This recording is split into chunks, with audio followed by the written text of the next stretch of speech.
నిజంగా ఇది చాలా నిజంగా దారుణము.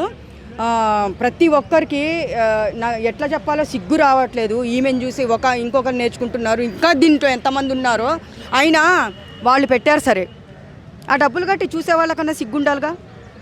ఛీ, ఇలాంటిదా మన లైఫ్ నాశనం చేసుకోవాలా?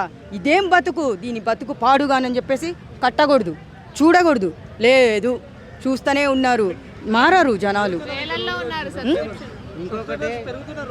అదే చెప్తున్నా కదా. ఇంకా ఇప్పటి వరకు విష్ణుప్రియ సెలబ్రిటీ వీడియోస్ చూసారు కదా, ఒక అకౌంట్ లో only AI photos, AI videos, వాళ్ళు కూడా 399 సబ్స్క్రిప్షన్ పెట్టారు. అవును. సో ఏఐ ఫోటోస్ చూడడం కోసం 399 రీఛార్జ్ చేసి చూస్తున్నారంటే మగవాళ్ళ గురించి ఏం చెప్తారు? అలాంటి వాళ్ళ గురించి ఏం చెప్తారు?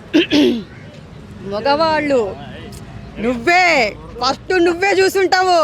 నువ్వు కట్టావులే 399, నువ్వు కట్టావు కాబట్టి మగవాళ్ళ గురించి అంటున్నావు. మీ గురించేనయ్యా. ఆడవాళ్ళు 399 కట్టారంటే మగవాళ్ళు చూడ్డానికి, మీకోసమే. అది మగవాళ్ళు 399 కట్టారంటే మేము చూడ్డానికి. అంతేనా? సరిపోయిందా నీకు?